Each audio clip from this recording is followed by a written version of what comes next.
Bonjour à tous, nous sommes le lundi 16 février 2026 et je voudrais tout d'abord, avant de parler du sujet du jour, vous rappeler que, en ce qui me concerne, je ne suis pas rémunéré par le nombre de vues ou par le nombre d'abonnés et je fais, depuis 2022, je donne des informations depuis que j'ai écrit le livre « La prochaine guerre sera nucléaire »,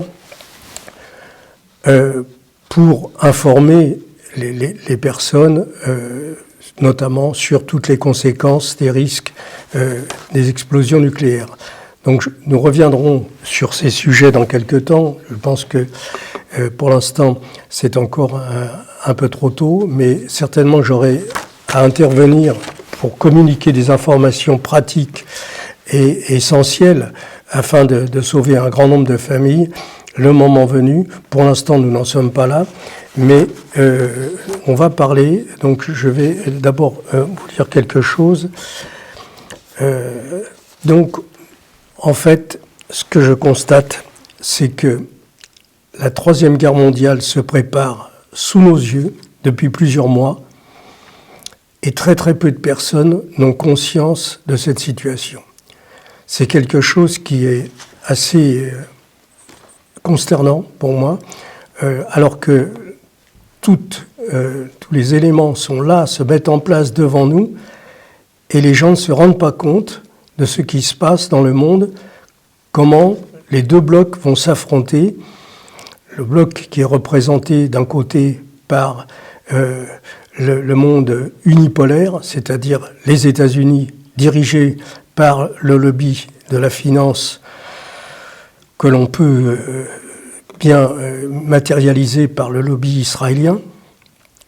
Et puis, il y a de l'autre côté un monde qui se dessine, un monde multipolaire qui se développe depuis maintenant une trentaine d'années et surtout au cours des 20 dernières années, qui développe son potentiel industriel et militaire et de façon à se libérer de cette emprise que représente le pouvoir américain avec tout ce que nous subissons depuis, on va dire, une trentaine, une cinquantaine, voire 80 ans, on va dire depuis 1945. Alors, on va parler de l'actualité.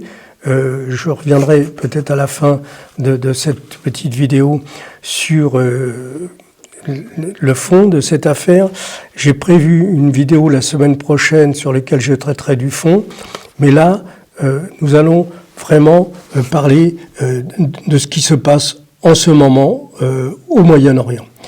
Alors, Netanyahou entraîne, comme je l'ai dit dans le titre, les États-Unis vers une défaite militaire. Le voyage de Netanyahou à Washington était prévu pour le mercredi 18 février, date à laquelle il devait rencontrer les membres du Congrès, mais la pression de l'état-major israélien sur Netanyahou a précipité le voyage du Premier ministre israélien. Car selon l'état-major israélien, il faut agir vite. Le niveau de défense antiaérienne iranien progresse depuis plusieurs semaines d'une façon très inquiétante pour eux.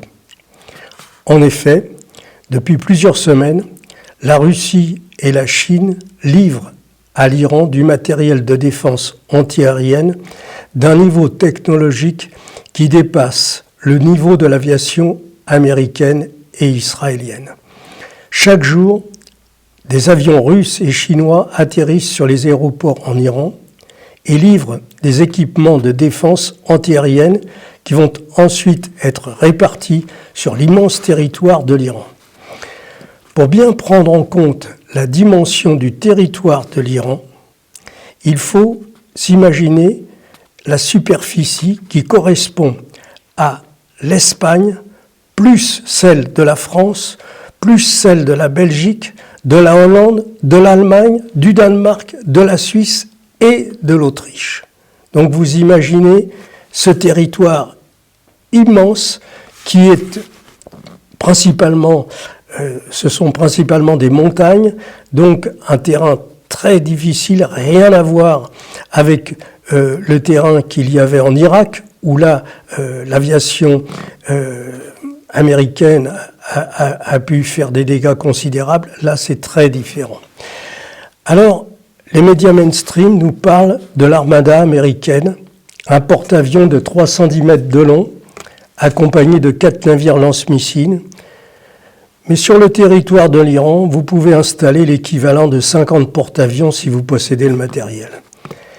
Et puis, c'est pas tant la quantité du matériel qui va faire la différence, c'est avant tout le niveau de performance des matériels installés.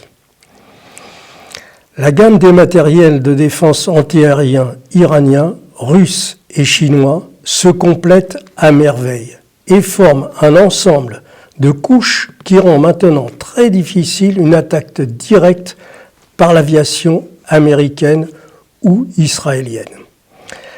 Avant de faire intervenir l'aviation israélienne ou américaine, il faudra procéder à des dizaines, voire des centaines de tirs de missiles pour détruire un maximum de stations radars accouplées à des stations lance-missiles installées en Iran. Cette phase préparatoire donnera le temps à l'Iran d'envoyer plusieurs centaines de missiles sur les bases américaines installées au Moyen-Orient et sur les bases installées en Israël. Devant la progression réalisée au cours de ces dernières semaines par la défense antiaérienne iranienne, les Américains hésitent à déclencher une attaque depuis leur base ou depuis un porte-avions. C'est un vrai dilemme. Un porte-avions, c'est un aérodrome mobile qui permet d'approcher une piste tout près de la cible à attaquer. Or, à cause des missiles hypersoniques que possède l'Iran, les officiers qui dirigent le porte-avions Abraham Lincoln hésitent à s'approcher des côtes de l'Iran sous peine de voir leur énorme navire coupé en deux par un missile. Placer un porte-avions à plus de 1000 km des côtes supprime l'intérêt du porte-avions. Très récemment, la Chine a fourni à l'Iran des radars d'un niveau technologique jamais atteint jusqu'à présent. Il s'agit de l'installation des radars type YCL-8B, capables de détecter des avions furtifs de type B-2 ou F-35 à partir d'une distance de 350 km. Vous imaginez un avion B-2, le plus cher de tous les avions construits jusqu'à présent. Un avion dont le coût de construction était de 2,5 milliards de dollars dans les années 90, ce qui a limité le nombre construit à 25 unités. Vous imaginez 3 avions B-2 qui volent à la vitesse d'un avion de ligne civile, c'est-à-dire environ 900 km/h, pris dans les radars YL-C8B et 3 minutes plus tard, 3 missiles iraniens qui détruisent en quelques secondes la fierté des États-Unis. Le radar YLC-8B peut détecter des missiles à une distance de 700 km, ce qui laisse le temps d'envoyer des missiles antimissiles et de les détruire. La Chine a fourni à l'Iran un système de guidage qui permet de remplacer les GPS qui étaient utilisés jusqu'à présent. Mais surtout, le point qui est ce qu'on appelle en anglais un game changer, c'est-à-dire quelque chose qui change les règles du jeu, c'est le système que viennent de fournir les Chinois pour brouiller le système de guidage GPS.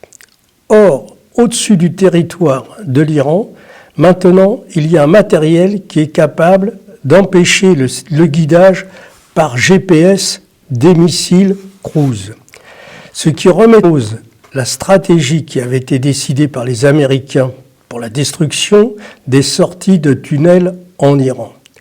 Pour atteindre ces objectifs, les Américains ont déplacé des dizaines de bombardiers B-52 porteurs de 6 missiles cruise chacun. Un missile cruise ne peut être utilisé que s'il est guidé par un système GPS. Si le système GPS ne fonctionne plus au-dessus du territoire de l'Iran, vous pouvez laisser les B-52 au garage. Toute la stratégie est à revoir. La Chine a également fourni à l'Iran un type de missile spécifiquement conçu pour détruire des navires et des porte-avions. Il s'agit des missiles DF-21, DF-23 ou DF-25 maintenant. Les missiles à l'intérieur de l'Iran pourraient couler un ou plusieurs navires américains, dont peut-être un ou deux porte-avions. Il faut prendre en compte que toucher une cible qui se déplace dans des directions différentes est beaucoup plus complexe que de toucher une cible fixe. Le missile chinois DF-21 a la capacité de suivre le déplacement d'un navire et de le détruire.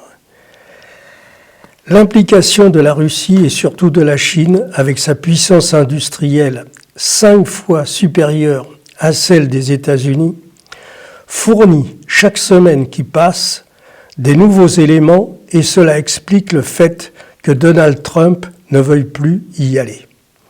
Alors, pour la première fois depuis 1948, les États-Unis refusent de faire le sale boulot pour Israël. Et Netanyahou a fait une déclaration en hébreu sur le tarmac de l'avion qui allait le ramener vers Tel Aviv, alors que Netanyahou adore faire des discours en anglais. Cela est lourd de signification. Trump ne peut pas obtenir que l'Iran abandonne sa souveraineté pour se soumettre à la volonté hégémonique d'Israël. Grosse déception pour Netanyahou. Maintenant, que va-t-il se passer ? Il est possible que Israël décide d'attaquer l'Iran seul afin de recevoir une pluie de missiles iraniens sur plusieurs sites et plusieurs villes d'Israël. Et là, l'existence d'Israël étant menacée, Israël utilisera une partie de son arsenal nucléaire. C'est peut-être ce que nous verrons dans les semaines à venir. Mais il est également possible que les États-Unis décident, ou plutôt ont décidé de gagner du temps en faisant semblant de négocier avec les Iraniens pour envoyer ensuite non pas un porte-avions en face de l'Iran, mais 5 ou 6, de façon à avoir la capacité de bombarder pendant plusieurs semaines, sachant qu'un porte-avions épuise les munitions qui sont à bord en l'espace de 8 à 10 jours. Si tel est le cas, il faudra attendre une bonne quinzaine de jours avant que l'ensemble de l'armada puisse être au large de l'Iran. À mon avis, c'est un mauvais calcul. Le temps va jouer en faveur de l'Iran, car la Chine va s'engager de plus en plus aux côtés de l'Iran. Il faut comprendre que c'est une formidable opportunité pour les militaires chinois de pouvoir tester et utiliser leur matériel d'une façon indirecte contre l'armée des États-Unis. En effet, tout le monde connaît la potentialité et la quantité de matériel produit par l'industrie chinoise, mais jusqu'à présent, elles n'ont pas pu se confronter avec des opposants du niveau des États-Unis. Et donc là, pour eux, c'est une façon formidable de pouvoir tester leur matériel et si, malheureusement, ce qui est à craindre, il y a une escalade, eh bien, nous irons vraisemblablement vers un conflit nucléaire. Pour l'instant, nous n'en sommes pas là, et donc je reviendrai vers vous dans quelques jours. Nous allons voir la situation évoluer d'ici probablement 2 à 3 semaines, le temps que tous ces changements de stratégie se mettent en place. Et puis, nous verrons comment les choses évoluent. Mais ce qui est certain, c'est que maintenant, la situation n'a plus rien à voir avec celle qui existait il y a quelques mois. La Russie et la Chine se sont engagés complètement aux côtés de l'Iran, et ça change la donne. Donc nous verrons, à mon sens, la stratégie des Israéliens est d'utiliser rapidement le matériel nucléaire. Très peu de personnes l'imaginent, mais je vois malgré tout que certains officiers anciens de la CIA ou anciens colonels de l'armée américaine envisagent maintenant cette situation, alors qu'il y a 2 ans, il n'était absolument pas question de ça. Donc, à très bientôt. Je pense que je reviendrai vers vous dans une semaine, où là, on pourra traiter un peu sur le fond, puisque là, c'était pour moi le fait de faire un point sur ce qui se passe actuellement. À très bientôt.